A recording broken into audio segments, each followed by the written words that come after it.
किसी ने बड़े कमाल की बात कही है कि अपने जीवन को ऊपर वाले को सौंप दो, क्योंकि आप जीवन भर में जो कर सकते हैं उतना तो वो एक पल में कर सकता है।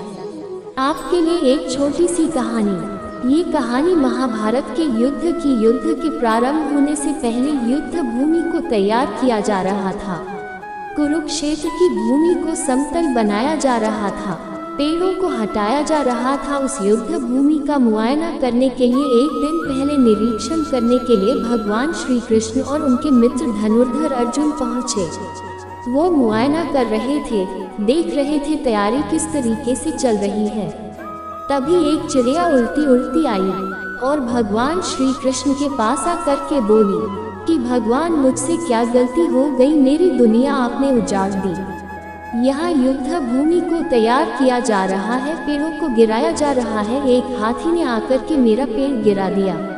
मेरा घोंसला उस पर था, वो घोंसला गिर करके जमीन पर आ गया। उसने नन्हे नन्हे बच्चे हैं, हमारी जान बचा लीजिए भगवान, अब सब कुछ आपके हवाले है। भगवान श्री कृष्ण ने कहा कि मैं इसमें क्या कर सकता हूँ, मैं तुम्हारी मदद नहीं कर सकता, ये तो नियति का पहिया है, समय का पहिया घूमता चला जाता है, इसमें मैं क्या कर सकता हूँ बताओ। वो चिड़िया रुआसी हो करके बोली कि भगवान, मुझे बस एक इजाजत दे दीजिए। भगवान ने कहा कि बोलो, क्या पूछना है, क्या इजाजत चाहिए। तो उस चिड़िया ने कहा कि भगवान, मैं आप पर विश्वास तो कर सकती हूँ ना। भगवान ने हाँ भरी। अगले दिन युद्ध शुरू हुआ और युद्ध की शुरुआत से पहले भगवान श्री कृष्ण ने अपने दोस्त अर्जुन से कहा, अपने मित्र से कहा कि मुझे अपना धनुष और एक तीर दे दो, एक बॉल दे दो। अर्जुन ने अपना धनुष सौंपने से पहले पूछा कि केशव, आपने तो प्रतिज्ञा ली थी कि आप शस्त्र नहीं उठाएंगे, क्योंकि अर्जुन की भगवान को शस्त्र क्यों उठाना पड़ रहा है, ऐसा क्या हो गया। तो भगवान श्री कृष्ण ने कहा कि सामने हाथी देख रहे हो, उस हाथी ने उस चिड़िया का घोंसला गिराया, उस पेड़ को नष्ट कर दिया जिस पर उस चिड़िया का घोंसला था। मुझे कुछ तो करना पड़ेगा। अर्जुन समझ गया भगवान श्री कृष्ण ने वो धनुष लिया है, एक तीर छोड़ा, लेकिन ये क्या, वो तीर जा करके हाथी को लगा ही नहीं। उसके गले में घंटी लटकी थी, उस पर जा करके लगा और वो घंटी नीचे जमीन पर गिर गई। अर्जुन हंसने लगा और कहने लगा कि माधव, आपसे नहीं हो पाया, मुझे मौका दीजिए, 1 मिनट, मैं उस हाथी को नष्ट कर दूंगा, खत्म कर दूंगा। भगवान ने कहा कि नहीं नहीं हो गया, बस इतना काफी था। अर्जुन ने भी ज्यादा सवाल जवाब नहीं किए।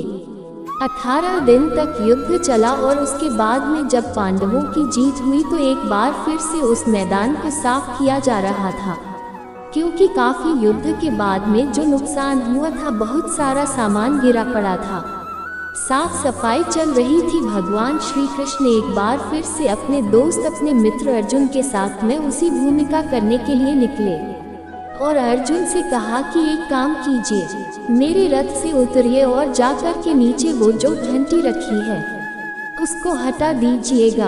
अर्जुन चौंक गया कि हमने युद्ध जीत लिया है, हम इतने महान बन चुके हैं और यह मुझे एक घंटी उठाने के लिए, युद्ध भूमि की साफ सफाई करने के लिए कह रहे हैं।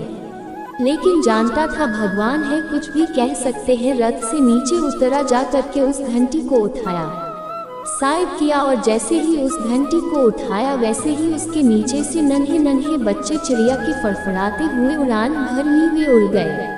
अर्जुन की आंखें नम हो गई। उस घंटी के नीचे था वो घोंसला उस चिड़िया का जो मदद मांगने आई थी। 18 दिन के युद्ध में वो चिड़िया और उसके बच्चे सुरक्षित रहे, क्योंकि घंटी वहां पर उनका सुरक्षा कवच बनकर आ चुकी थी। चिड़िया ने शुरुआत में सिर्फ ये कहा था कि क्या भगवान, मैं आप पर विश्वास तो कर सकती हूँ ना, और भगवान ने हाँ भरी थी।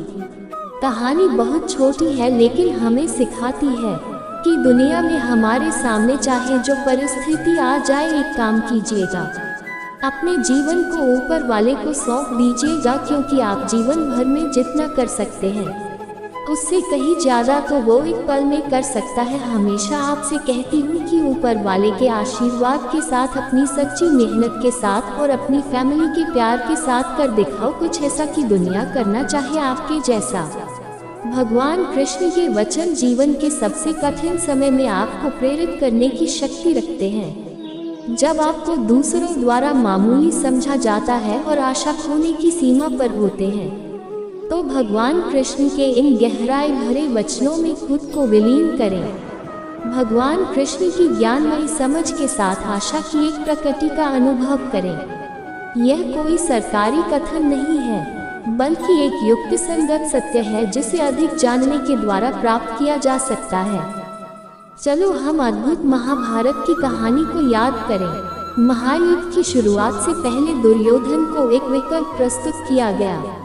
उसके पास या तो भगवान कृष्ण खुद हो सकते थे या फिर नारायणी सेना। 1 मिलियन से अधिक सैनिकों की एक शक्तिशाली सेना। भगवान कृष्ण की शौर्य और शक्ति को अनदेखा करते हुए दुर्योधन ने विचार किया कि संख्यात्मक अधिकार उसकी विजय की गारंटी देगा।